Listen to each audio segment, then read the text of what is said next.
Le 23 septembre 1983, Marcel et Colette Fontaine, un couple d'agriculteurs respectés des environs de Limoges, disparaissent sans laisser de traces. Leur ferme est retrouvée intacte, les animaux nourris, la maison en ordre parfait. Mais eux, ils se sont évaporés dans l'air limousin comme s'ils n'avaient jamais existé.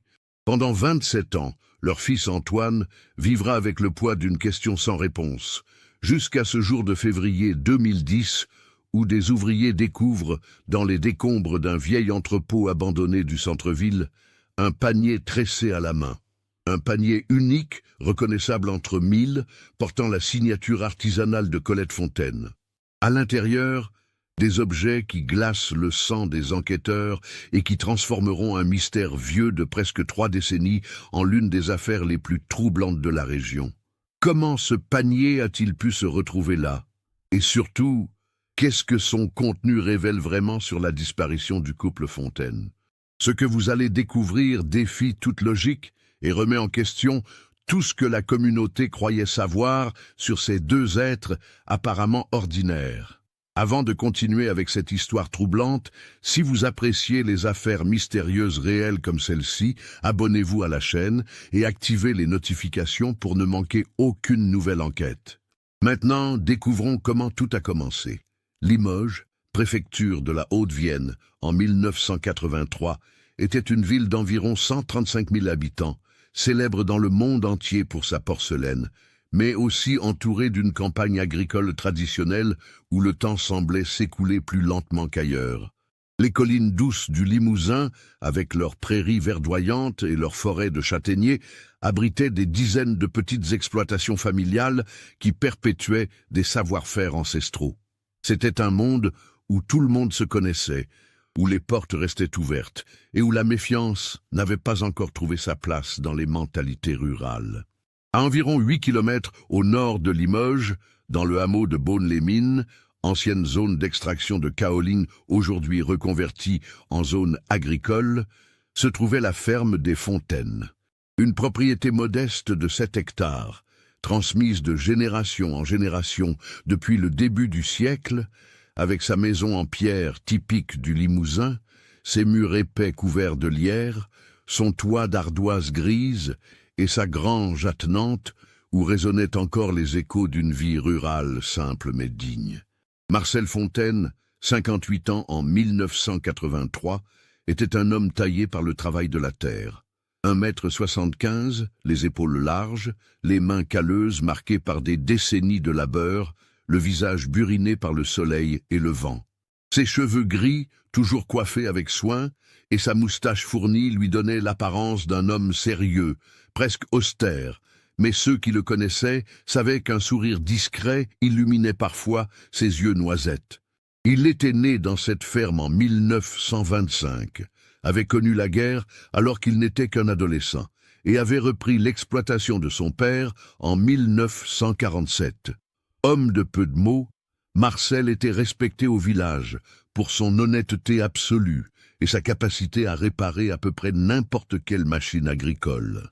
Le dimanche, on le voyait toujours à la messe de 10 h à l'église Saint-Martin, costume sombre, impeccable, se tenant droit dans le 3e rang à gauche, exactement à la même place depuis 40 ans.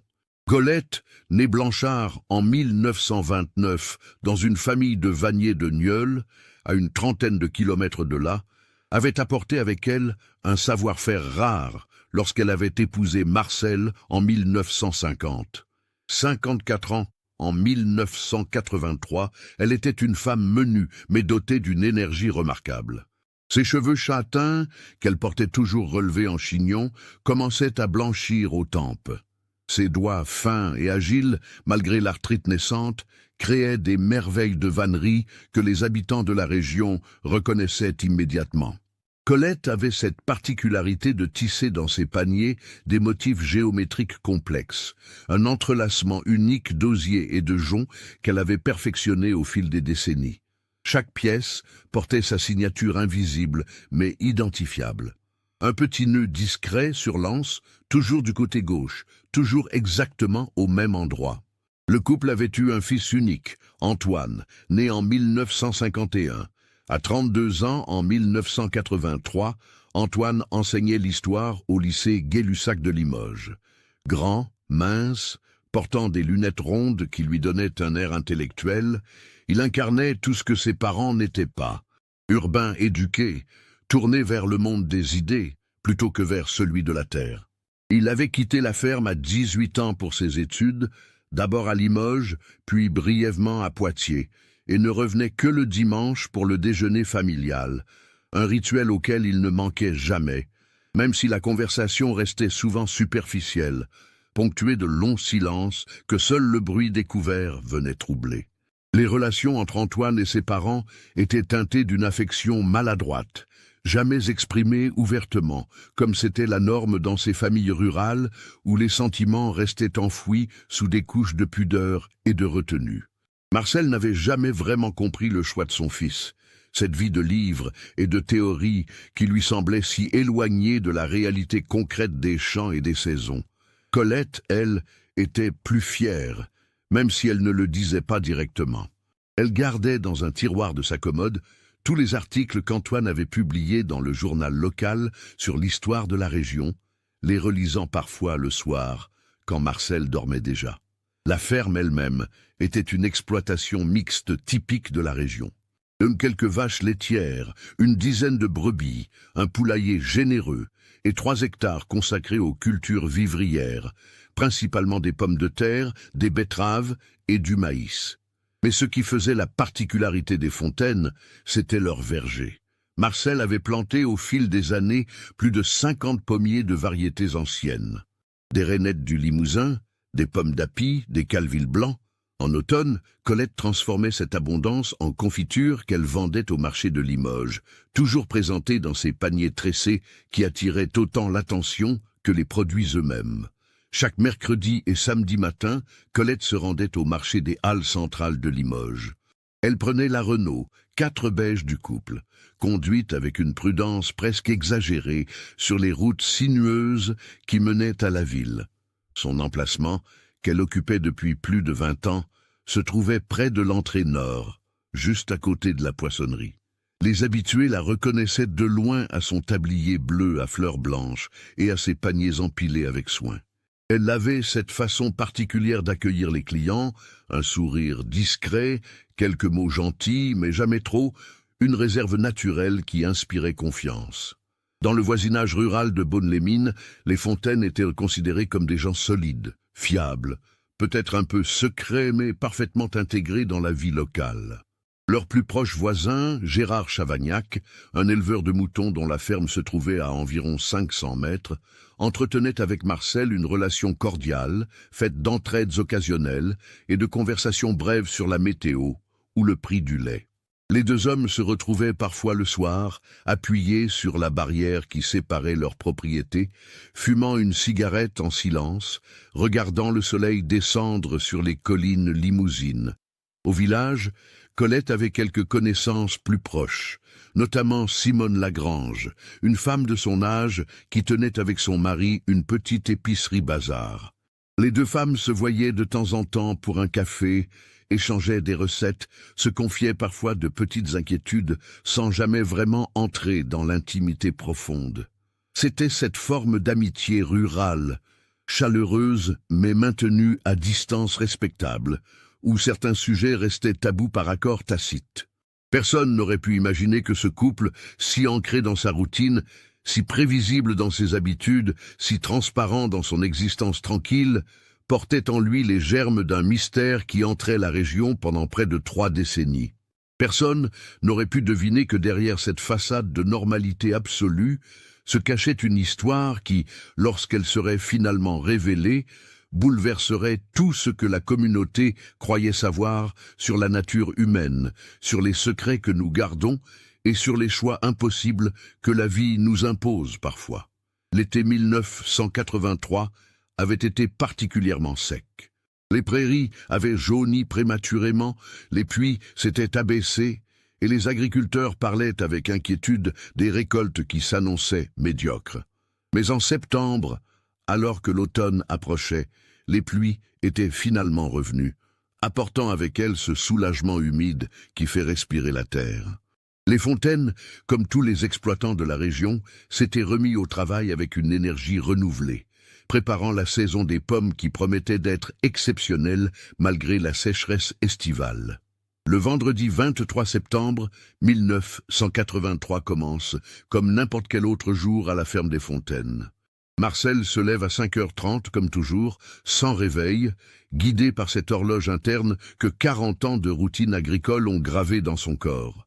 Il descend l'escalier en bois qui grince au 3e marche, enfile ses bottes de caoutchouc près de la porte de la cuisine et sort dans la fraîcheur de l'aube, limousine. Le thermomètre accroché près de l'entrée de la grange indique 11 degrés. Une brume légère flotte au-dessus des prairies, annonçant une belle journée. À 6 heures, il a déjà trait les 4 vaches, versé le lait dans les bidons en aluminium qui seront collectés plus tard dans la matinée et nourri les poules. Golette le rejoint vers 6h30 comme d'habitude, portant son éternelle robe à fleurs sous un gilet en laine grise. Elle prépare le café dans la vieille cafetière émaillée bleue, sort le pain de la veille et le beurre. Ils prennent leur petit déjeuner en silence, assis face à la table de la cuisine, écoutant les informations sur France Inter. Le présentateur parle de la situation au Liban, de l'inflation qui inquiète le gouvernement, de la rentrée scolaire qui s'est bien passée, des nouvelles du monde qui semblent si lointaines dans cette cuisine où le temps paraît suspendu. À 7h45, Gérard Chavagnac, le voisin, passe devant la ferme avec son tracteur. Il aperçoit Marcel qui répare la barrière du pré-ouest, celle qui avait été endommagée par une vache la semaine précédente. Gérard ralentit, baisse la vitre de sa cabine et lance un bonjour sonore. Marcel lève la main en signe de salut, échange quelques mots sur la météo, sur le fait que les pluies ont bien arrangé les choses. Un échange banal, quotidien, identique à des centaines d'autres. Gérard repartira en disant aux enquêteurs que Marcel lui avait semblé parfaitement normal, peut-être même d'humeur légèrement meilleure qu'à l'ordinaire. Vers 9h, le camion de la laiterie passe récupérer les bidons. Le chauffeur, un jeune homme d'une trentaine d'années nommé Daniel Valade, note dans son registre la quantité habituelle. Il croise Colette qui sort de la maison avec un panier à la main. Elle lui sourit poliment, comme toujours, échange quelques mots sur le temps qui s'est remis au beau. Daniel témoignera plus tard qu'elle portait ce jour-là un de ses paniers moyens, celui avec le motif en losange, et qu'elle semblait se diriger vers le potager. Rien d'inhabituel, rien qui puisse alerter. À 11h30, le facteur, M. Armand Dulac, dépose le courrier dans la boîte aux lettres métalliques vertes, fixée au portail de la propriété. Il ne voit personne, mais cela n'a rien d'anormal. La ferme semble fonctionner normalement. Il entend les poules caqueter, aperçoit les vaches dans le pré. Il repart sans s'inquiéter, sans savoir qu'il est probablement l'une des dernières personnes à avoir vu la ferme des Fontaines dans son état normal. L'après-midi s'écoule. Les nuages s'accumulent progressivement, annonçant la pluie prévue pour la soirée. À 14h, le téléphone de la ferme sonne. C'est Simone Lagrange, l'amie de Colette, qui appelle pour confirmer leur rendez-vous du lendemain après-midi pour prendre un café. Le téléphone sonne longtemps. Personne ne répond. Simone se dit que Colette doit être dans le jardin ou la grange, qu'elle rappellera plus tard. Elle ne le fera pas. Ce détail, ce coup de téléphone sans réponse, hantera Simone pendant des années. À 17h30, Antoine quitte le lycée Gay-Lussac après sa dernière classe de la journée. C'est un vendredi. Il a prévu de passer le week-end chez ses parents comme il le fait 2 fois par mois. Il rentre d'abord dans son appartement rue Adrien Duboucher, prépare son sac avec quelques affaires, prend les copies qu'il doit corriger pendant le week-end et se met en route vers 18h15. Le trajet jusqu'à Beaune-les-Mines prend environ 20 minutes par la départementale. Quand Antoine arrive devant la ferme familiale à 18h40, il remarque immédiatement que quelque chose ne va pas. La Renault 4 beige est garée devant la maison comme d'habitude. Les volets du rez-de-chaussée sont ouverts, mais aucune lumière n'est allumée alors que la nuit commence à tomber. La porte d'entrée est fermée à clé, ce qui est inhabituel quand ses parents sont là. Antoine utilise sa propre clé pour entrer. La maison est silencieuse, trop silencieuse. Dans la cuisine, la table du petit déjeuner n'a pas été débarrassée complètement. Les tasses à café sont encore posées près de l'évier. Une odeur de renfermé flotte dans l'air, comme si personne n'avait ouvert les fenêtres de la journée. Antoine appelle. Pas de réponse. Il monte à l'étage, vérifie les chambres. Les lits sont faits, les affaires de ses parents sont à leur place, rien ne semble manquer. Il ressort, fait le tour de la propriété. Les vaches sont dans le pré, agitées, meuglant d'une manière inhabituelle. Il réalise qu'elles n'ont pas été traites pour la traite du soir. Les poules sont enfermées dans le poulailler, ce qui est normal, mais leur abreuvoir est vide. Dans la grange, les outils de Marcel sont rangés avec soin. Le tracteur est à sa place. Tout semble en ordre, méthodiquement organisé, comme si ses parents avaient prévu de revenir dans quelques heures. Antoine commence à sentir l'angoisse monter. Ses parents ne partiraient jamais sans prévenir, et surtout pas en laissant les vaches non traites et les poules sans eau. Il retourne dans la maison, cherche un mot, un indice quelconque. Rien. Les papiers importants sont dans le tiroir du buffet. Le portefeuille de Marcel est sur la commode de la chambre avec ses papiers d'identité et environ 120 francs en liquide. Le sac à main de Colette est accroché au porte-manteau de l'entrée. À 19h30, après avoir vérifié une dernière fois chaque recoin de la propriété, après avoir appelé sans succès Gérard Chavagnac, qui n'est pas encore rentré chez lui, Antoine prend la décision d'appeler la gendarmerie. Il compose le numéro de la brigade de Saint-Léonard de Noblat, la plus proche, les mains tremblantes. Les gendarmes arrivent vers 20h15. Le brigadier-chef Henri Malpart et l'adjudant Robert Favier prennent la déposition d'Antoine, inspectent rapidement les lieux. Dans leur expérience, la plupart des disparitions se résolvent en quelques heures. Les gens ont un malaise, vont chez un voisin, oublient de prévenir. Mais là, quelque chose les dérange. L'absence des deux personnes simultanément, les animaux non soignés, tout ça ne colle pas avec un simple oubli ou un départ précipité. Ils appellent des renforts. À 22h, une douzaine de gendarmes et de voisins commencent à ratisser les environs immédiats avec des lampes torches. Les prairies, le petit bois derrière la ferme, les chemins alentours.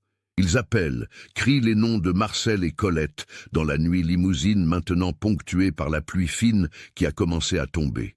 Rien. Aucune réponse. Aucune trace. Le samedi 24 septembre, dès l'aube, l'inspecteur Laurent Mercier de la police judiciaire de Limoges prend en charge l'enquête. Homme méthodique de 45 ans, moustache grise et regard perçant, Mercier a déjà traité plusieurs affaires de disparition dans la région. Il arrive à la ferme vers 8h du matin avec son équipe technique. L'examen minutieux de la propriété commence. Chaque pièce est photographiée, inspectée, analysée. Dans la cuisine, sur la table, il trouve le journal du vendredi matin, France Centre, ouvert à la page des petites annonces. Plusieurs annonces sont entourées au crayon, des offres de vente de matériel agricole d'occasion. Un détail qui suggère que Marcel prévoyait l'avenir, qu'il n'envisageait certainement pas de disparaître. Dans la chambre, les vêtements sont tous présents. Les habits du dimanche de Marcel, son unique costume, sont suspendus dans l'armoire. La robe préférée de Colette, celle qu'elle portait pour les occasions, est pliée dans un tiroir. Les affaires de toilette sont complètes. Rien ne manque, selon Antoine, sauf peut-être quelques vêtements de travail quotidien, mais c'est difficile à évaluer avec certitude. Mais un détail attire l'attention de l'inspecteur Mercier.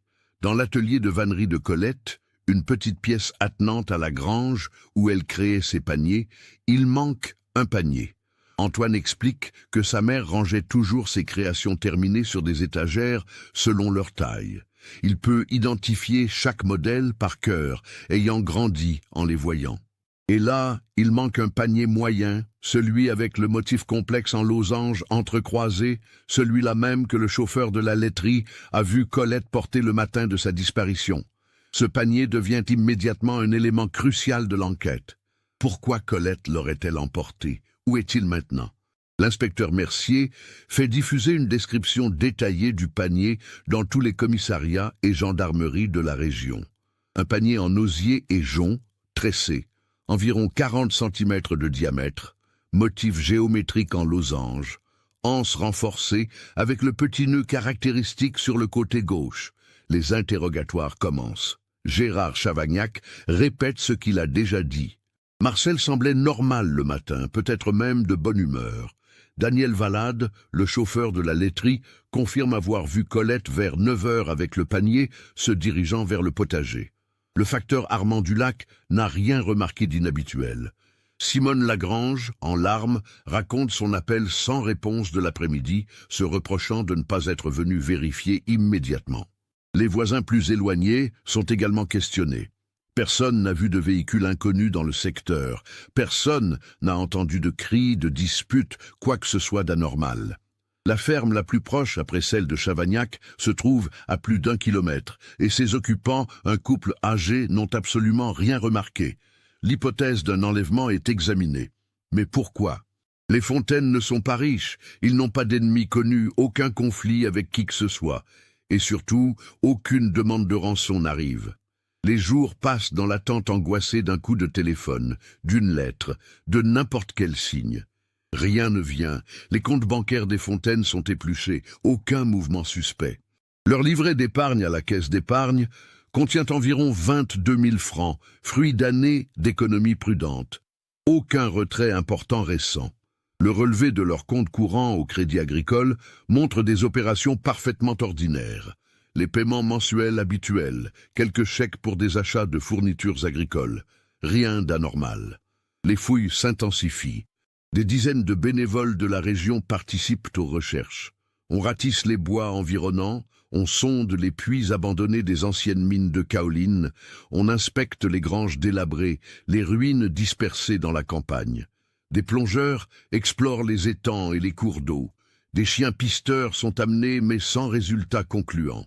La piste s'arrête inexplicablement dans la cour de la ferme, comme si Marcel et Colette s'étaient littéralement évaporés. Les semaines s'écoulent. L'automne avance. Les pommes du verger des Fontaine tombent et pourrissent au sol, personne n'ayant le cœur de les ramasser. Antoine continue d'enseigner au lycée, mais ses collègues remarquent qu'il n'est plus le même. Il passe tous ses week-ends à la ferme, maintenant vide et silencieuse, nourrissant les animaux que Gérard Chavagnac a accepté de surveiller en semaine. Il fouille méthodiquement chaque recoin, cherchant un indice que les enquêteurs auraient pu manquer. Il ne trouve rien. L'inspecteur Mercier explore toutes les pistes imaginables. Il vérifie les hôpitaux dans un rayon de 100 kilomètres. Les foyers pour sans-abri, les registres de décès non identifiés. Il contacte les familles de Marcel et Colette, interroge les cousins éloignés, remonte l'arbre généalogique à la recherche d'un conflit oublié, d'une vieille rancune qui aurait pu ressurgir. Il ne découvre rien de pertinent. Les Fontaine semblent avoir été exactement ce qu'ils paraissaient être, un couple ordinaire, sans histoire, sans secret apparent. Une théorie émerge. Et si Marcel et Colette avaient décidé de tout abandonner et de recommencer ailleurs? Mais cette hypothèse ne tient pas. Pourquoi laisser toutes leurs économies? Pourquoi ne pas prendre de vêtements de rechange? Et surtout, pourquoi faire ça à leur fils unique, à qui ils étaient attachés malgré une certaine distance émotionnelle? Antoine lui-même rejette catégoriquement cette idée. Ses parents n'étaient pas le genre de personnes à fuir leurs responsabilités ou à abandonner leur vie sur un coup de tête. 6 mois après la disparition, en mars 1984, l'affaire commence à refroidir, faute de nouvelles pistes. L'inspecteur Mercier n'abandonne pas officiellement, mais les ressources sont réallouées à d'autres enquêtes plus actives. Le dossier reste ouvert, classé comme disparition inquiétante non résolue. Le panier de Colette n'a jamais été retrouvé malgré tous les efforts. Les années qui suivent transforment profondément Antoine Fontaine et toute la communauté de Beaune-les-Mines. La ferme, que personne n'a le courage de vendre ni d'habiter, devient une sorte de mausolée figé dans le temps. Antoine paie les taxes foncières avec l'argent des comptes de ses parents, maintient les bâtiments en état minimal, mais la vie agricole s'est arrêtée ce vendredi de septembre 1983. Antoine, dans les premiers mois, s'accroche à l'espoir.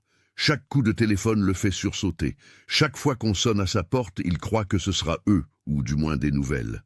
Mais les mois deviennent des années, et l'espoir cède progressivement la place à une résignation douloureuse. Il ne saura jamais.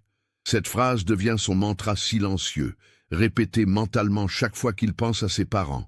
En 1986, 3 ans après la disparition, Antoine rencontre Isabelle, une professeure de français qui rejoint l'équipe du lycée Gay-Lussac. Elle a une douceur patiente qui l'aide à supporter le poids de l'absence. Ils se marient en 1988, lors d'une cérémonie modeste où 2 places restent symboliquement vides au premier rang.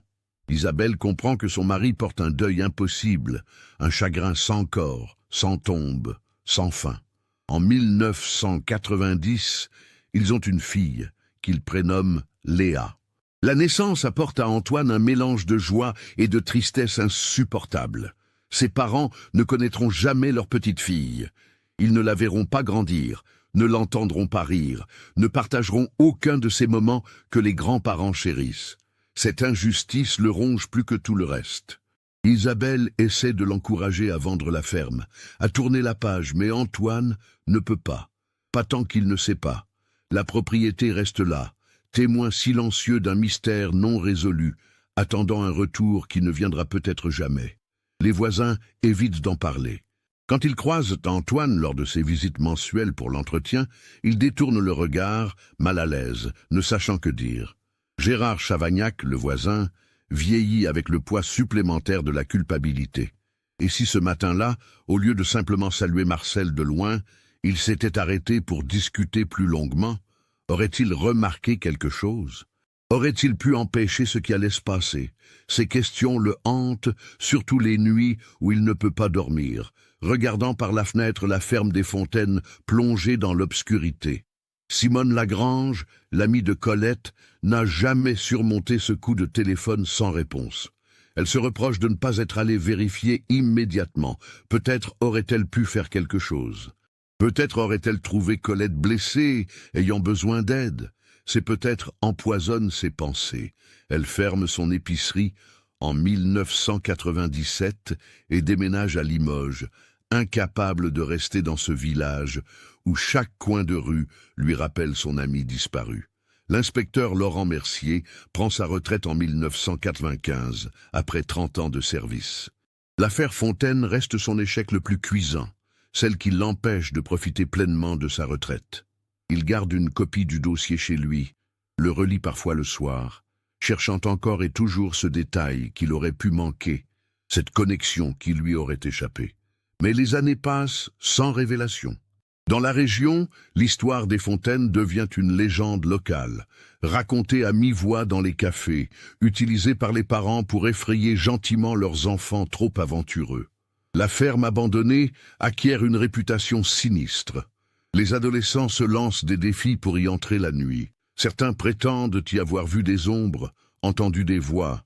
Des histoires de fantômes commencent à circuler, alimentant une mythologie qui n'a rien à voir avec la réalité prosaïque d'une disparition non résolue. Antoine, lui, continue sa vie du mieux qu'il peut. Il enseigne, élève sa fille, aime sa femme. Mais une partie de lui reste figée en ce soir de septembre 1983, quand il est entré dans la maison silencieuse et a compris que quelque chose de terrible s'était produit. Il développe une routine. Et chaque 23 septembre, il prend un jour de congé, se rend à la ferme, et passe la journée assis dans la cuisine vide, essayant de comprendre, essayant de sentir la présence de ses parents, essayant de trouver un sens à l'absurdité de leur disparition. Les années 2000 arrivent. Antoine a maintenant 50 ans. Léa est une jeune fille de 10 ans, brillante élève, curieuse de tout. Un jour, elle demande à son père de lui parler de ses grands-parents. Antoine hésite puis décide qu'il est temps. Il lui raconte Marcel et Colette, leur vie simple, leur ferme, leur disparition.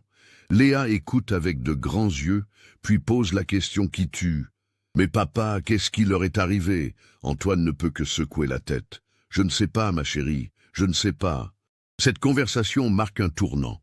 Pour la première fois, Antoine réalise qu'il doit trouver un moyen de transmettre la mémoire de ses parents à sa fille sans lui transmettre aussi son obsession, son incapacité à faire son deuil. Il commence à parler plus ouvertement, à partager des souvenirs heureux, a humanisé Marcel et Colette au-delà du mystère de leur disparition. En 2005, 22 ans après la disparition, Antoine reçoit un appel de la gendarmerie. On a retrouvé des ossements humains dans une forêt à 50 km de Limoges. Son cœur s'arrête presque, mais les analyses ADN, qui prennent plusieurs semaines angoissantes, révèlent qu'il ne s'agit pas de ses parents. C'est une autre personne, disparue elle aussi dans les années 80. Antoine éprouve un mélange étrange de soulagement et de déception. L'attente continue. Les voisins de Beaune-les-Mines ont presque tous changé. Les anciennes fermes ont été vendues, souvent à des citadins en quête de résidences secondaires rurales. La nouvelle génération ne connaît l'histoire des Fontaines que vaguement, une anecdote locale sans réelle importance pour eux. Seuls les plus anciens se souviennent, et même eux commencent à oublier les détails, à mélanger les faits avec des rumeurs, à transformer l'histoire en quelque chose de moins réel, de plus mythique. Antoine, approchant la soixantaine dans les années 2010, commence à envisager sérieusement de vendre la ferme. Isabelle le pousse gentiment dans cette direction. Léa, maintenant étudiante en droit à Bordeaux, lui dit qu'il doit lâcher prise, que ses grands-parents, où qu'ils soient, ne voudraient pas qu'il reste prisonnier d'un passé qu'il ne peut pas changer. Mais quelque chose le retient encore. Un pressentiment, peut-être, ou simplement l'habitude de l'attente. Le mardi 9 février 2010, par une matinée glaciale où la température descend à -4 degrés dans le centre de Limoges, une équipe d'ouvriers du bâtiment arrive rue du Clocher, dans le quartier historique près de la cathédrale Saint-Étienne. Ils ont été mandatés par la mairie pour démolir un vieil entrepôt abandonné datant du début du XXe siècle, un bâtiment en briques rouges qui servait autrefois de dépôt pour une entreprise de textile aujourd'hui disparue depuis les années 70. L'entrepôt, qui occupait près de 400 mètres carrés sur 2 étages, était resté vide pendant près de 40 ans, devenant progressivement un refuge pour les sans-abri et un symbole du déclin industriel de certains quartiers de Limoges. La municipalité avait enfin obtenu les autorisations nécessaires pour le raser et construire à sa place un petit ensemble de logements sociaux. Le chantier devait durer environ 3 mois. Le contremaître, Fabrice Lacoste, un homme de 52 ans avec 30 ans d'expérience dans la démolition, répartit ses 6 ouvriers selon leur spécialité. L'équipe commence par le 2e étage, suivant la procédure standard. Ils enlèvent d'abord tout ce qui peut être récupéré ou recyclé. Les anciennes fenêtres en bois, quelques poutres encore en bon état, les radiateurs en fonte.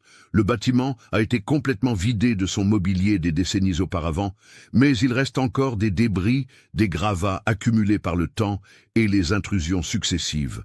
Vers 11h30, 2 ouvriers, Kevin Martel et Saïd Benali, s'attaquent à une cloison en bois qui sépare ce qui devait être autrefois un bureau du reste de l'espace ouvert du 2e étage.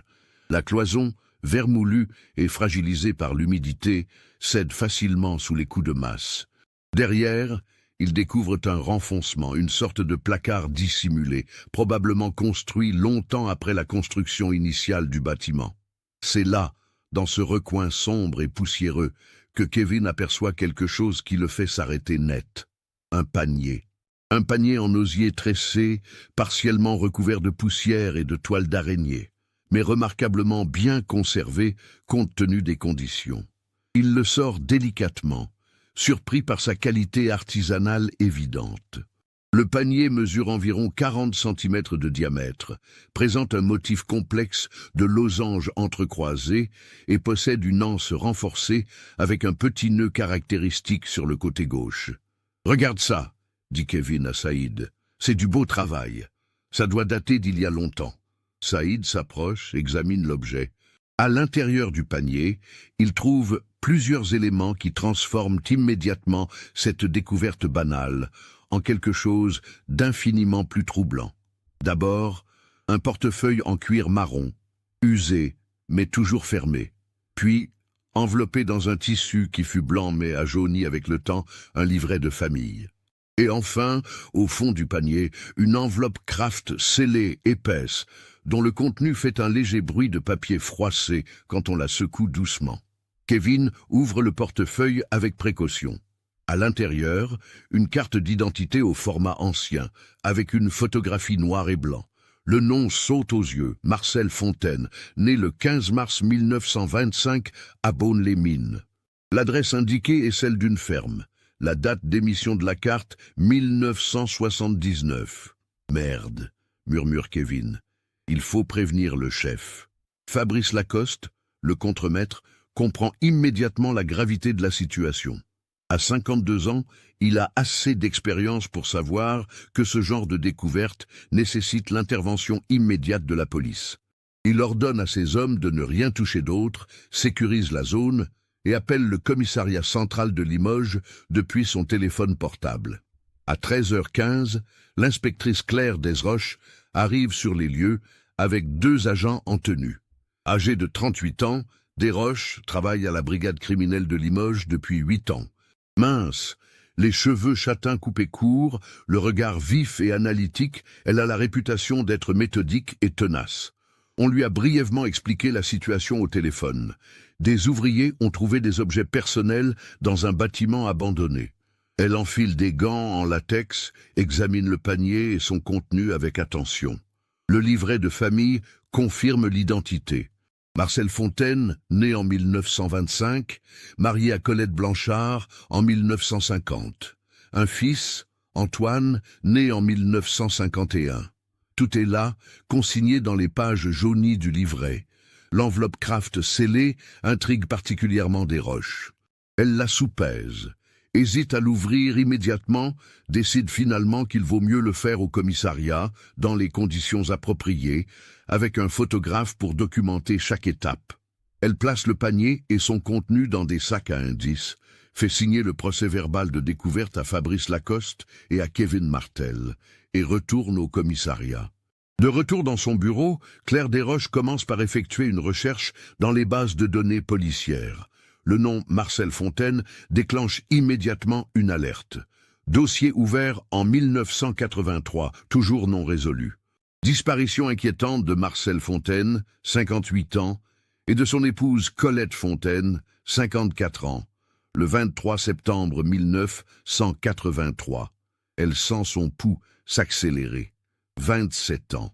Ce dossier est resté ouvert pendant 27 ans.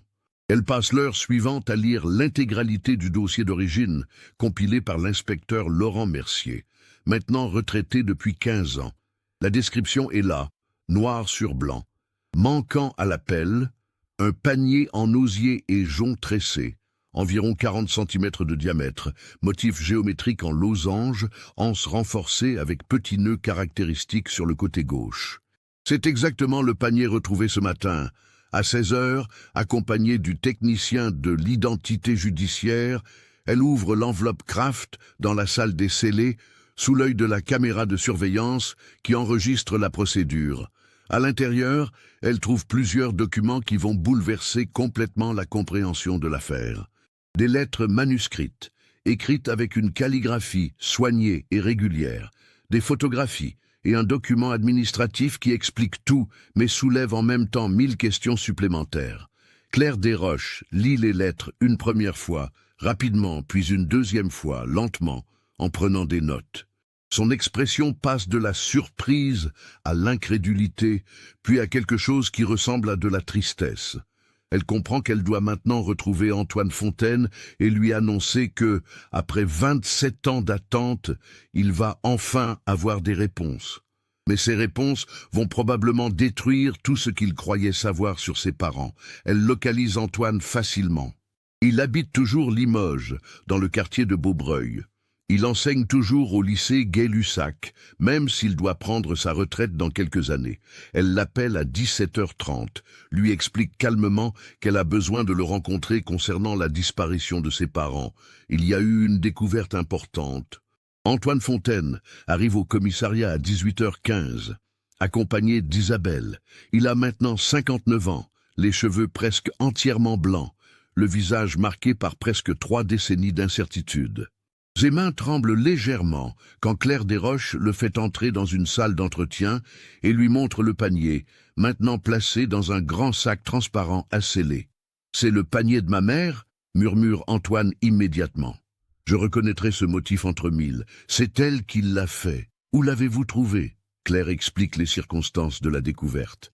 Antoine écoute, les yeux fixés sur le panier, ce témoin silencieux qui a gardé ses secrets pendant 27 ans. Puis l'inspectrice sort l'enveloppe Kraft, maintenant ouverte, et commence à en expliquer le contenu. À mesure qu'elle parle, le visage d'Antoine change. La surprise cède la place à l'incompréhension, puis à quelque chose qui ressemble à de la douleur pure. « Non, dit-il finalement. C'est impossible. Mes parents n'auraient jamais... Vous devez faire erreur. » Mais Claire Desroches ne fait pas erreur. Les documents sont authentiques, vérifiables, indiscutables. Elle passe les 2 heures suivantes à reconstituer pour Antoine ce qui s'est réellement passé le 23 septembre 1983, en s'appuyant sur les lettres trouvées dans le panier, sur les documents administratifs et sur une vérification rapide qu'elle a pu effectuer auprès des archives départementales. L'histoire qui émerge est si éloignée de tout ce qu'Antoine avait imaginé pendant 27 ans qu'il a du mal à l'accepter. Ce n'était pas un enlèvement, ce n'était pas un accident, ce n'était pas une fugue irréfléchie, c'était quelque chose de beaucoup plus complexe, de beaucoup plus humain et en même temps de beaucoup plus troublant. Quand Antoine quitte le commissariat ce soir-là, soutenu par Isabelle, il porte en lui un poids différent de celui qu'il traînait depuis 27 ans. L'incertitude a disparu, mais elle a été remplacée par quelque chose de plus lourd encore, la connaissance d'une vérité qu'il n'était pas préparé à entendre.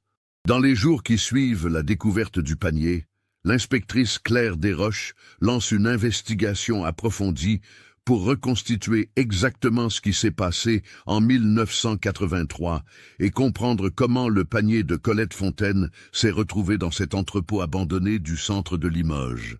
Elle commence par retrouver Laurent Mercier, l'inspecteur retraité qui avait mené l'enquête originale. Mercier, maintenant âgé de 70 ans, vit dans une petite maison à la périphérie de Limoges avec sa femme. Quand Claire l'appelle pour lui annoncer la découverte, il y a un long silence au téléphone. « Le panier », dit-il finalement d'une voix blanche. « Vous avez retrouvé le panier. » Il accepte immédiatement de la rencontrer. Il se retrouve le lendemain dans un café près de la place de la République. Mercier arrive avec une boîte en carton contenant sa copie personnelle du dossier Fontaine, celui qu'il a gardé après sa retraite, celui qu'il a relu des centaines de fois en cherchant ce qu'il avait pu manquer. Claire lui montre des photos du panier et de son contenu. Le vieil inspecteur examine les documents avec une attention fébrile, ses mains tremblant légèrement. « J'aurais dû comprendre », murmure-t-il. « Les signes étaient là, mais j'ai cherché au mauvais endroit. J'ai pensé à tout, sauf à ça. » Claire le questionne méthodiquement. Elle veut comprendre exactement ce qui avait été vérifié en 1983, quelles pistes avaient été explorées, quels témoins avaient été entendus. Mercier se souvient de presque tout avec une clarté surprenante. Cette affaire l'a hanté pendant 27 ans, chaque détail est gravé dans sa mémoire. Nous avons vérifié tous les hôpitaux, tous les refuges, toutes les morgues, explique Mercier. Nous avons interrogé tous les voisins, tous les commerçants du marché où Colette vendait ses produits. Nous avons fouillé chaque mètre carré dans un rayon de 10 kilomètres autour de la ferme. Mais nous n'avons jamais pensé à regarder en ville, dans le centre historique. Pourquoi l'aurions-nous fait? Rien ne pointait dans cette direction. Claire comprend. L'enquête de 1983 avait été menée avec compétence, mais basée sur des hypothèses qui, à l'époque, semblaient logiques. Personne n'aurait imaginé que la clé du mystère se trouvait à 8 kilomètres de la ferme, dans un entrepôt abandonné du centre-ville. Elle se concentre ensuite sur l'historique de l'entrepôt lui-même. Qui en était propriétaire? Qui y avait accès? Les archives municipales révèlent que le bâtiment appartenait à une société textile, les établissements Garot, qui avait fait faillite en 1978. Après la liquidation judiciaire, le bâtiment était resté propriété de la masse des créanciers, dans un imbroglio juridique qui avait duré des années. Il avait été officiellement fermé et condamné en 1980, mais les scellés avaient été rapidement arrachés et le lieu était devenu un refuge pour marginaux. Claire obtient la liste des employés des établissements Garot qui travaillaient encore là en 1978. La plupart sont décédés ou introuvables, mais elle parvient à localiser 3 anciens ouvriers, maintenant retraités. Elle les interroge un par un. Aucun ne se souvient de Marcel ou Colette Fontaine. Aucun ne peut expliquer comment ce panier s'est retrouvé dans l'entrepôt. L'inspectrice décide alors d'examiner attentivement les lettres trouvées dans le panier. Il y en a 5 au total, écrites sur du papier ordinaire, avec cette écriture soignée et régulière qui caractérisait Colette. Les lettres ne sont pas datées précisément, mais des références contextuelles permettent de les situer dans le temps. La première semble avoir été écrite au début de l'année 1983. La dernière, probablement quelques jours avant le 23 septembre. Le contenu des lettres est bouleversant dans sa simplicité et son honnêteté. Colette y raconte une histoire que personne n'aurait pu deviner, une réalité que le couple avait gardée secrète pendant des décennies. Elle explique pourquoi ils ont pris la décision qu'ils ont prise, comment ils y sont arrivés, ce qu'ils ressentaient. Elle parle de leur amour pour Antoine, de leur culpabilité de le laisser dans l'ignorance, mais aussi de leur certitude absolue que c'était la seule voie possible pour eux. Une phrase, dans la 3e lettre, frappe particulièrement Claire. « Nous ne sommes pas des héros. Nous sommes juste 2 personnes fatiguées qui ont fait un choix que la société ne comprendra jamais, mais qui pour nous avait du sens. Antoine mérite de savoir la vérité, mais seulement quand nous ne serons plus là pour voir sa déception. » Claire contacte ensuite le centre hospitalier de Limoges et demande l'accès aux archives médicales de Marcel et Colette Fontaine. Avec l'autorisation d'Antoine, qui a maintenant le droit légal d'accéder à ces informations concernant ses parents disparus, elle obtient les dossiers. Ce qu'elle y découvre confirme une partie de ce qui est écrit dans les lettres. Marcel souffrait d'un cancer du poumon diagnostiqué en janvier 1983. Le diagnostic était sans appel. Tumeur inopérable, métastase déjà présente, espérance de vie estimée entre 6 mois et 1 an maximum. Les documents médicaux montrent qu'il avait refusé la chimiothérapie, ne voulant pas passer ses derniers mois dans un hôpital, affaibli par des traitements qu'il considérait comme inutiles. Mais ce n'est pas tout. Le dossier de Colette révèle qu'elle avait été diagnostiquée avec une maladie d'Alzheimer précoce en novembre 1982. Les notes du neurologue décrivent une détérioration cognitive progressive, des pertes de mémoire de plus en plus fréquentes, une désorientation croissante. En septembre 1983, selon le médecin, elle en était au 1er stade, mais l'évolution était rapide. Claire commence à comprendre. Un homme condamné par un cancer, une femme glissant progressivement vers la démence. 2 personnes qui avaient passé leur vie entière ensemble, qui ne voulaient pas se séparer, qui ne voulaient pas devenir un fardeau pour leur fils unique. L'image qui se forme est celle d'un couple ayant pris une décision radicale ensemble, d'un commun accord, face à un avenir qu'ils refusaient. Mais une question cruciale reste sans réponse. Où sont Marcel et Colette maintenant ? Les lettres parlent de leur décision, expliquent leur motivation, mais ne révèlent pas ce qui s'est concrètement passé ce vendredi 23 septembre 1983. Et surtout, elles n'expliquent pas comment le panier s'est retrouvé dans l'entrepôt. Claire retourne interroger Antoine, cette fois avec Isabelle, présente également. Elle lui montre les dossiers médicaux. Antoine est abasourdi. « Mon père avait un cancer, ma mère avait Alzheimer. Comment est-ce possible que je ne l'ai pas su ?» Mais en y réfléchissant, certains souvenirs prennent un sens nouveau. Ces derniers mois, avant la disparition, Marcel toussait beaucoup, disait que c'était juste une bronchite persistante. Colette oubliait parfois des choses, répétait les mêmes questions, mais on mettait ça sur le compte de l'âge et de la distraction. Ils avaient été tellement discrets, tellement soucieux de ne pas inquiéter leur fils. « Ils ne voulaient pas que je sache », murmure Antoine. « Ils ne voulaient pas que je les voie se dégrader. Mon père mourant dans un lit d'hôpital, ma mère perdant progressivement la tête. Ils ont préféré disparaître plutôt que me faire subir ça. » Claire hoche la tête doucement. C'est exactement ce que suggèrent les lettres. Mais elle doit aller plus loin. Elle doit découvrir comment ils ont mis leur plan à exécution et, surtout, où ils sont maintenant. Elle élargit ses recherches. Elle vérifie tous les décès non identifiés enregistrés en France entre septembre 1983 et décembre 1984. Il y en a des centaines, mais aucun ne correspond au profil de Marcel ou Colette. Elle contacte les services sociaux, les associations caritatives, les refuges pour sans-abri. Peut-être ont-ils vécu leurs derniers mois sous une identité différente.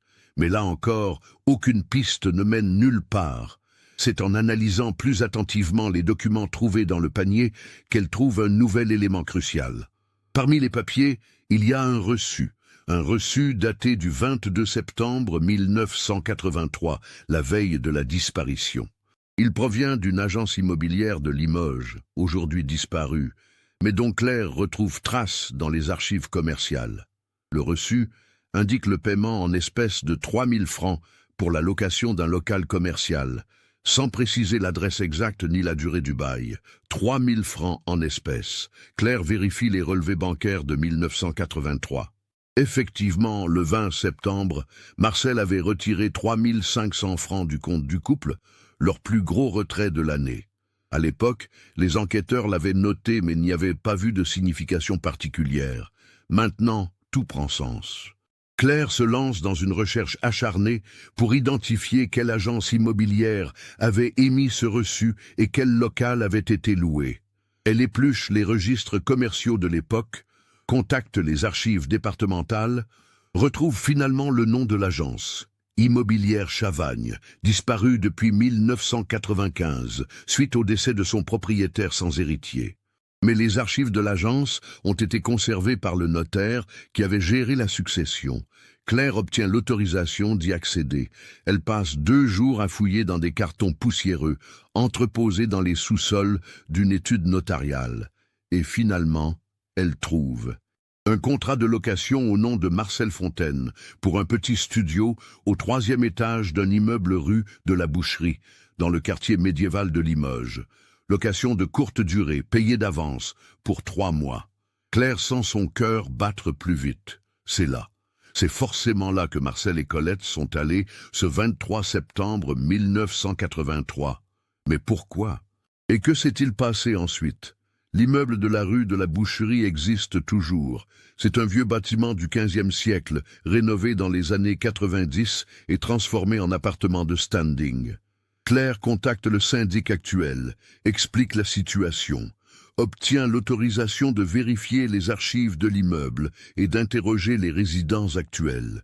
Le studio loué par Marcel en 1983 est maintenant occupé par un jeune couple d'informaticiens qui l'a acheté en 2005. Ils n'ont évidemment aucune information sur ce qui s'est passé 22 ans avant leur arrivée. Mais le gardien de l'immeuble, qui travaille là depuis 1985, se souvient vaguement d'une histoire que lui avait racontée son prédécesseur.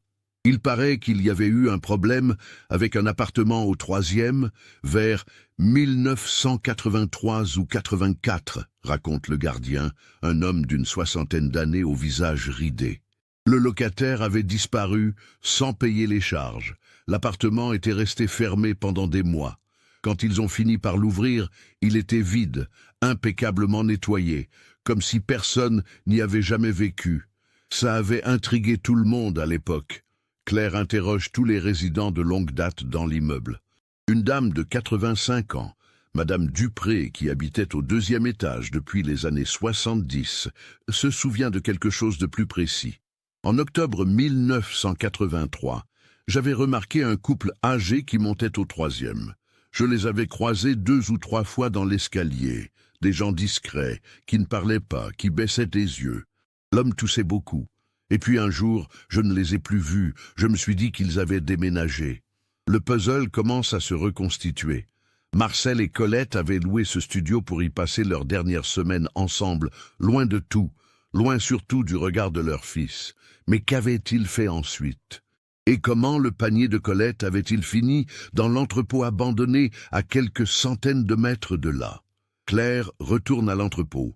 maintenant à moitié démolie. Elle interroge à nouveau les ouvriers, examine minutieusement l'endroit où le panier a été trouvé. Le placard, dissimulé derrière la cloison en bois, date manifestement d'une époque plus récente que la construction initiale du bâtiment. Quelqu'un l'a construit spécifiquement pour cacher quelque chose. Mais qui et quand? Elle ordonne une fouille complète et méthodique des décombres. Pendant 3 jours, une équipe de techniciens passe au peigne fin chaque centimètre carré de l'entrepôt. Ils ne trouvent rien d'autre, pas de corps, pas d'autres indices, juste ce panier caché derrière une cloison, comme un message laissé volontairement pour être découvert un jour. C'est alors que Claire a une intuition. Elle retourne lire les lettres de Colette, cette fois en cherchant spécifiquement des indices géographiques. Et dans la dernière lettre, elle trouve une phrase qu'elle avait négligée la première fois. « Nous serons là où l'eau rencontre la lumière, là où la ville regarde son reflet. » L'eau qui rencontre la lumière, la ville qui regarde son reflet. Claire consulte un plan de Limoges de 1983, la Vienne, la rivière qui traverse la ville. Les anciens quais avant leur réaménagement moderne. Et soudain, elle comprend. Le 20 février 2010, exactement 11 jours après la découverte du panier, Claire Desroches se tient sur le pont Saint-Étienne, regardant la Vienne couler en contrebas. C'est une journée froide mais ensoleillée, le genre de journée où la lumière d'hiver se reflète sur l'eau avec une intensité particulière. Elle observe le fleuve, essayant de voir ce que Marcel et Colette avaient vu 27 ans auparavant. La phrase de Colette tourne dans sa tête, « Là où l'eau rencontre la lumière, là où la ville regarde son reflet ». Cela pourrait désigner n'importe quel point le long de la Vienne, mais Claire a une intuition qu'elle ne peut pas ignorer. Elle descend vers les berges, là où se trouvaient autrefois les anciens abattoirs municipaux, démolis en 1997 et remplacés par un parc public. Elle contacte les archives municipales et demande tous les documents concernant les anciens abattoirs et leurs environs. Ce qu'elle découvre, la glace. En 1983, juste à côté des abattoirs, il existait un petit crématorium municipal, géré de manière semi-privée par une entreprise de pompes funèbres.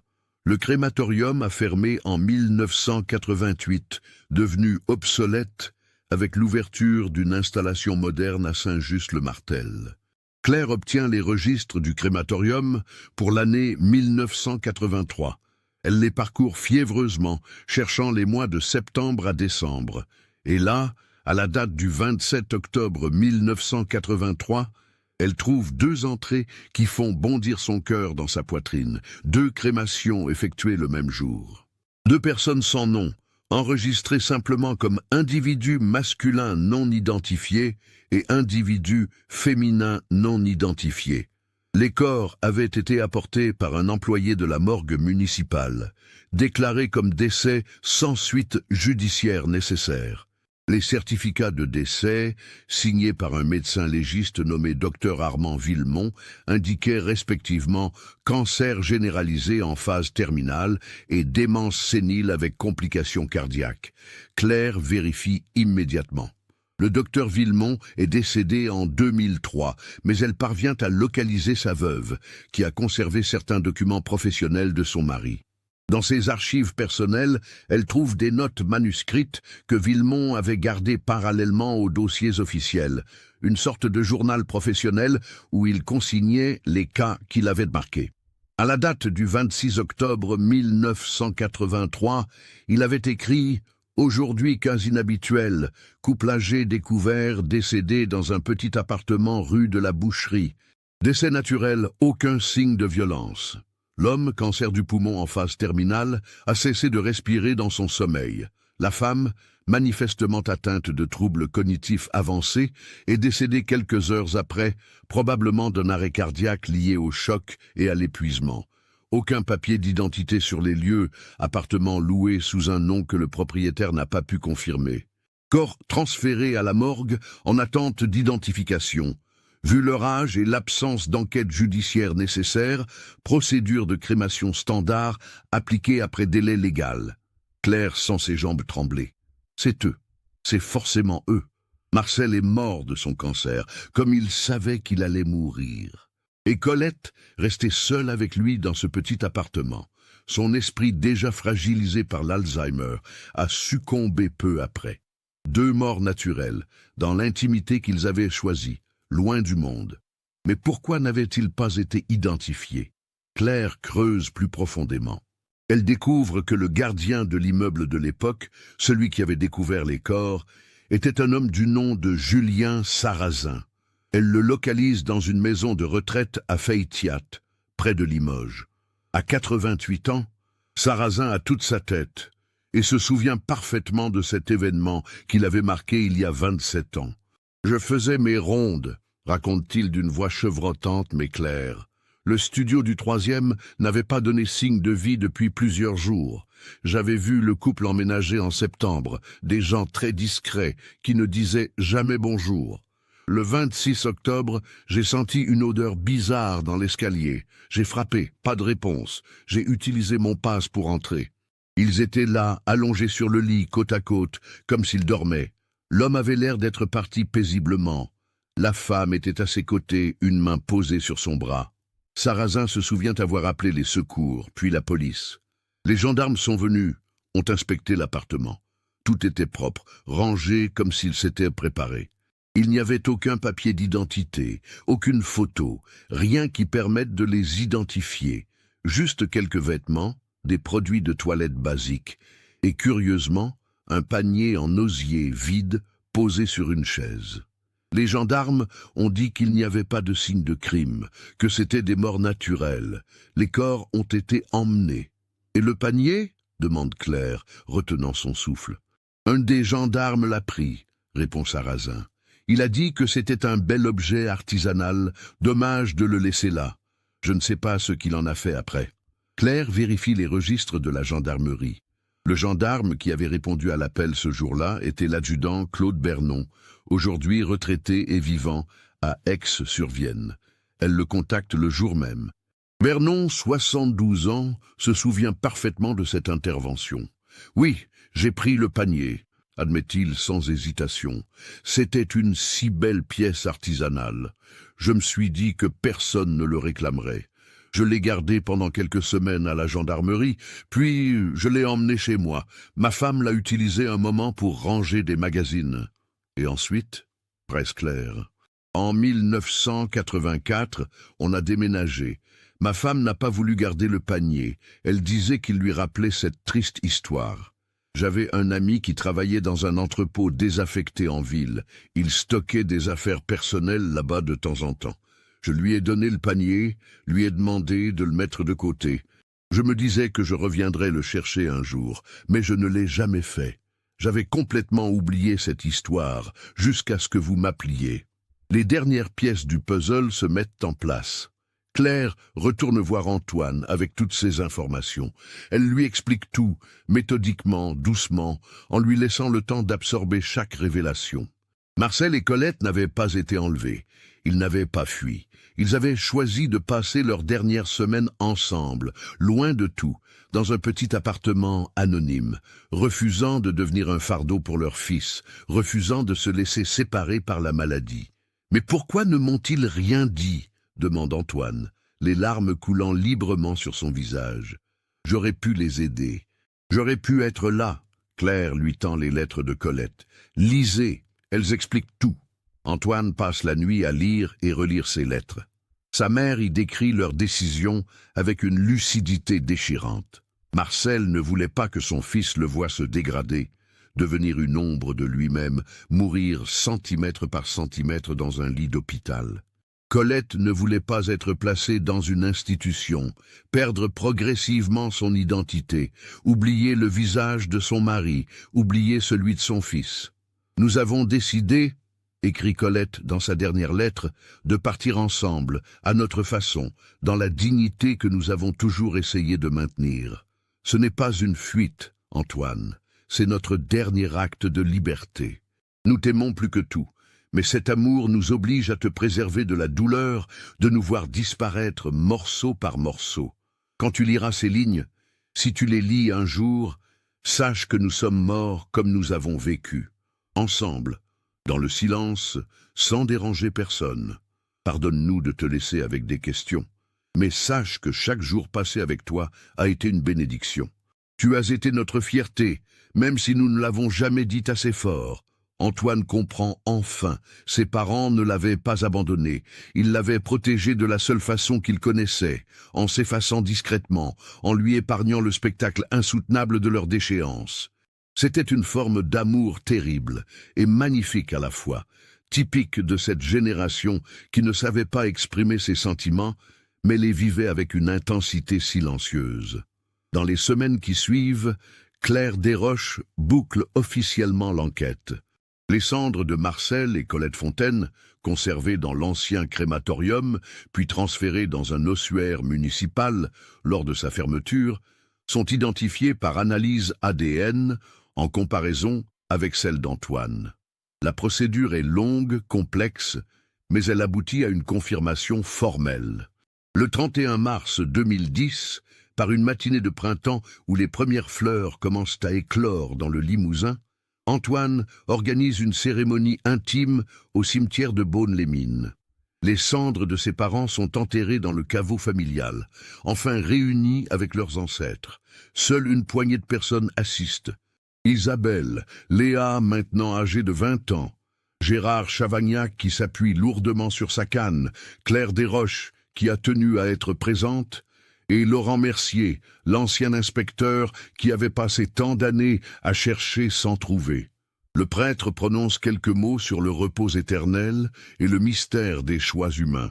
Mais c'est Antoine qui offre l'hommage le plus émouvant. Debout devant les tombes, tenant le panier de sa mère que Claire lui a restitué, il parle sans note, directement du cœur. « Pendant 27 ans, dit-il d'une voix tremblante mais ferme, j'ai vécu dans l'incertitude la plus totale. Je me suis posé 1000 questions, imaginé 1000 scénarios. J'ai eu peur, j'ai eu mal, j'ai parfois eu la tentation de la colère. Aujourd'hui, je connais la vérité. Et cette vérité, aussi douloureuse soit-elle, est en même temps libératrice. » Il regarde le panier dans ses mains, ce témoin silencieux qui a gardé son secret pendant presque 3 décennies. « Mes parents ont fait un choix que je ne comprends pas complètement. Un choix qui me blesse encore. Mais je commence à accepter que ce choix était le leur, qu'il correspondait à leurs valeurs, à leur conception de la dignité et de l'amour. Ils n'ont pas voulu me faire souffrir. Au contraire, dans leur logique, ils ont essayé de m'épargner une souffrance qu'ils jugeaient pire. Ils posent le panier délicatement sur la pierre tombale. Je leur en veux de ne pas m'avoir fait confiance, de ne pas m'avoir donné la chance de les accompagner, de leur dire au revoir. Mais je leur pardonne aussi. Car je réalise maintenant qu'ils m'ont aimé à leur manière, avec cette pudeur et cette retenue qui caractérisaient leur génération. Ils m'ont aimé assez fort pour prendre la décision la plus difficile de leur vie. Les larmes coulent librement maintenant, mais Antoine continue. « Papa, maman, vous êtes enfin rentrés à la maison. Vous êtes ensemble, comme vous l'avez toujours voulu. Reposez en paix.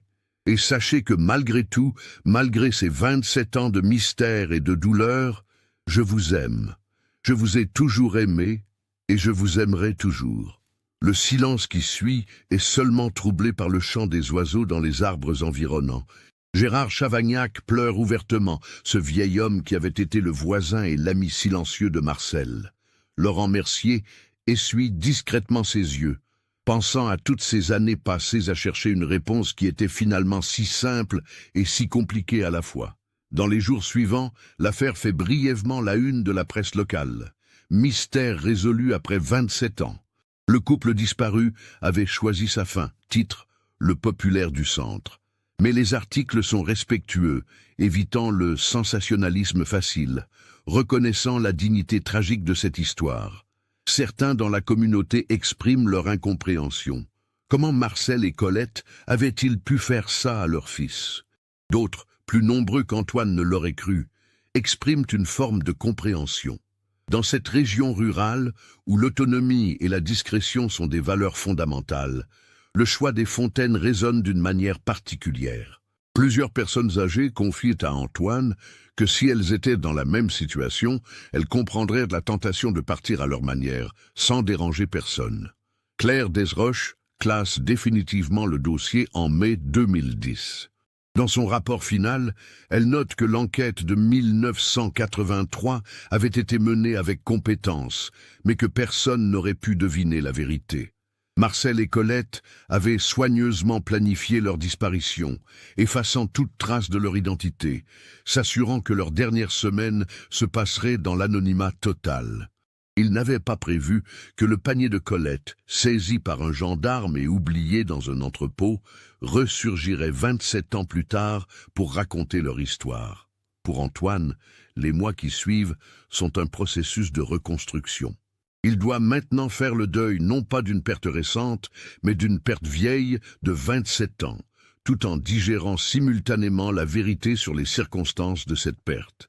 C'est un processus complexe, parfois contradictoire, où la colère alterne avec la compréhension, où la tristesse se mêle au soulagement. Isabelle l'accompagne avec patience et amour. Léa, qui n'a jamais connu ses grands-parents, découvre à travers cette histoire une leçon sur la complexité de l'amour familial, sur le poids des choix et sur l'importance de la communication. Elle écrit un mémoire sur les droits des personnes âgées et en fin de vie, inspirée par l'histoire de ses grands-parents qu'elle n'a jamais connus. En septembre 2010, exactement 27 ans après la disparition, Antoine retourne à la ferme pour la dernière fois. Il a décidé de la vendre. Elle a été léguée à la commune qui prévoit d'en faire un lieu de mémoire sur l'agriculture traditionnelle du Limousin. C'est une fin appropriée pour un lieu qui a abrité 3 générations de fontaines. Avant de partir, Antoine fait un dernier tour de la propriété. Il passe par le verger où son père plantait ses pommiers, par l'atelier où sa mère tressait ses paniers, par la cuisine où ils prenaient leur petit déjeuner silencieux. Les souvenirs affluent, mais ils sont maintenant teintés d'une compréhension nouvelle. Ses parents n'étaient pas parfaits. Leur choix était discutable, peut-être même égoïste d'un certain point de vue. Mais c'était leur choix, fait avec la conviction absolue qu'ils agissaient pour le mieux. Antoine emporte avec lui quelques objets. Des photos, le livret de famille retrouvé dans le panier, et bien sûr le panier lui-même. Celui-ci trône désormais dans son salon, rempli non pas de produits du marché comme autrefois, mais de souvenirs, des lettres, des photos anciennes, des petits objets qui racontent l'histoire de Marcel et Colette. C'est devenu un autel laïque à leur mémoire, un rappel tangible que l'amour prend parfois des formes que nous ne comprenons pas immédiatement. Laurent Mercier, l'ancien inspecteur, vient parfois boire un café avec Antoine. Il parle de l'enquête, des pistes suivies, des questions qui resteront à jamais sans réponse. Mercier a trouvé une forme de paix dans cette résolution. L'affaire qui l'avait hanté pendant sa retraite a enfin trouvé sa conclusion. Ce n'était pas l'enlèvement qu'il avait suspecté, ni l'accident qu'il avait craint. C'était quelque chose de plus profondément humain. 2 personnes choisissant leur fin ensemble, dans la dignité et le silence. Claire Desroches continue sa carrière à la police judiciaire de Limoges. L'affaire Fontaine lui a enseigné une leçon importante. Parfois, les mystères les plus profonds ne sont pas le résultat de crimes élaborés ou de conspirations complexes, mais simplement de choix humains faits dans des circonstances extraordinaires. Elle garde sur son bureau une photo du panier de Colette, un rappel que la vérité, même quand elle met des décennies à émerger, finit toujours par se révéler. Gérard Chavagnac décède en 2012, à l'âge de 86 ans. Antoine assiste à ses funérailles et réalise que le vieil homme avait porté jusqu'à la fin le poids de ce 23 septembre 1983, ce jour où il avait salué Marcel de loin sans se douter que c'était la dernière fois qu'il le verrait. Dans son éloge funèbre, Antoine mentionne l'amitié silencieuse entre Gérard et son père. Cette forme de compagnonnage rural fait de gestes plus que de mots. La ferme des Fontaines, transformée en musée agricole, ouvre ses portes au public en 2013. Une salle entière est consacrée à l'histoire de Marcel et Colette, racontée avec respect et nuance. Leur choix n'est ni glorifié ni condamné, simplement présenté dans son contexte 2 personnes de la campagne limousine, formées par une époque où l'autonomie et la discrétion étaient des valeurs cardinales, confrontées à des maladies terribles et prenant une décision radicale pour maintenir leur dignité. Le panier de Colette, le vrai, celui qui a déclenché la résolution du mystère, reste dans la famille Fontaine.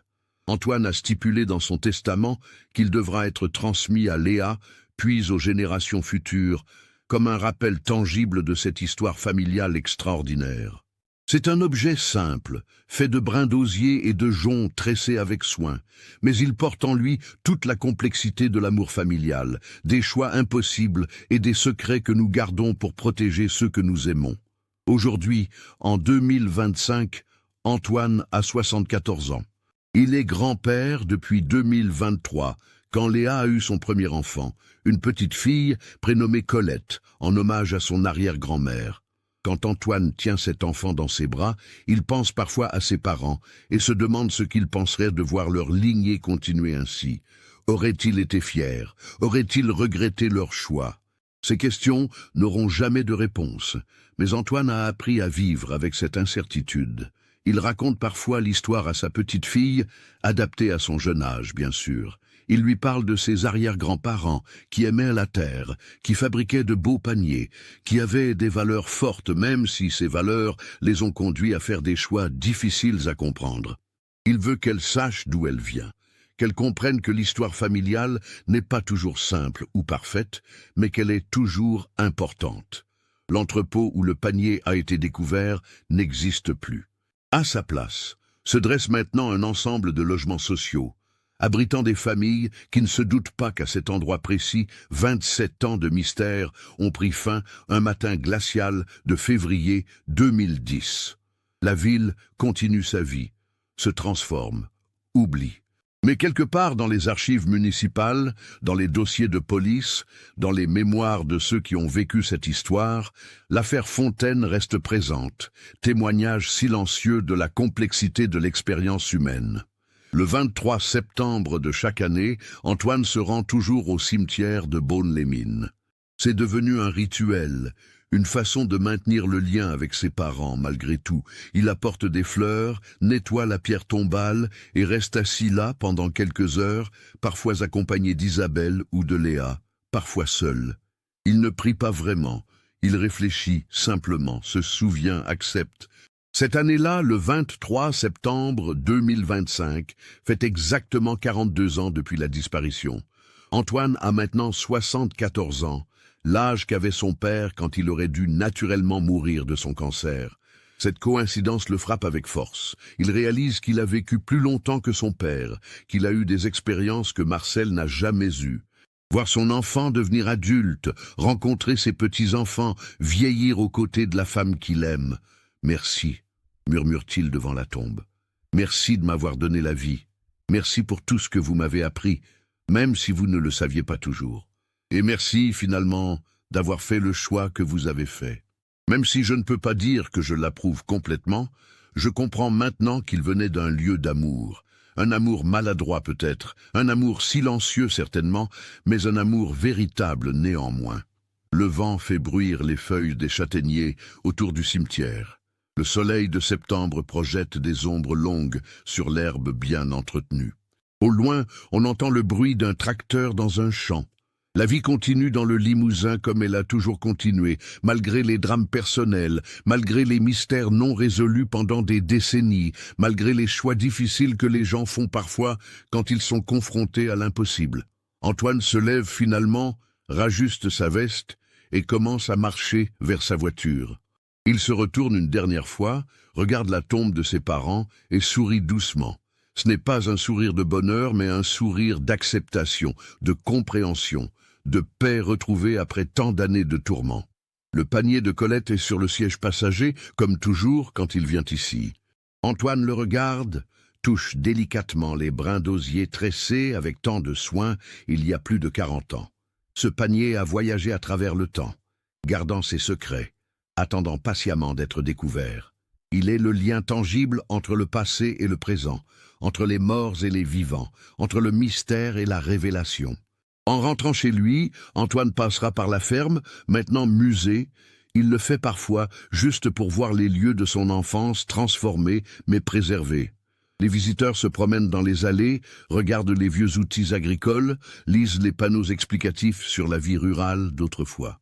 Dans la salle consacrée à l'histoire de Marcel et Colette, un panneau pose la question qui résume tout. Face à la maladie incurable et à la perte progressive de soi-même, jusqu'où va notre droit à choisir notre fin? C'est une question qui n'a pas de réponse simple. C'est une question qui continue de diviser les opinions, de susciter des débats passionnés, de toucher au cœur même de ce que signifie être humain. Marcel et Colette Fontaine ne cherchaient pas à faire une déclaration philosophique. Ils cherchaient simplement à vivre leurs derniers jours selon leurs propres termes, dans la dignité qu'ils avaient maintenue toute leur vie. Leur histoire, découverte par hasard 27 ans plus tard grâce à un panier tressé ressurgissant des décombres d'un vieil entrepôt, nous rappelle que chaque vie contient des profondeurs insoupçonnées, que chaque famille porte des secrets, et que l'amour peut parfois se manifester de manière que nous ne comprenons ou n'acceptons pas immédiatement. Ce cas nous montre comment les choix les plus personnels peuvent résonner à travers les décennies, affectant non seulement ceux qui les font, mais aussi ceux qui restent. Marcel et Colette Fontaine ont pris une décision qui a laissé leur fils dans l'incertitude pendant 27 ans. Était-ce la bonne décision? Chacun aura son propre avis. Mais ce qui est indéniable, c'est que leur histoire nous force à réfléchir sur la dignité en fin de vie, sur le droit à l'autonomie personnelle et sur les formes complexes que peut prendre l'amour familial. Qu'en pensez-vous? Si vous étiez à la place d'Antoine, auriez-vous pu pardonner à vos parents? Et si vous étiez à la place de Marcel et Colette, qu'auriez-vous fait différemment? Partagez vos réflexions dans les commentaires, car cette histoire soulève des questions qui nous concernent tous, tôt ou tard.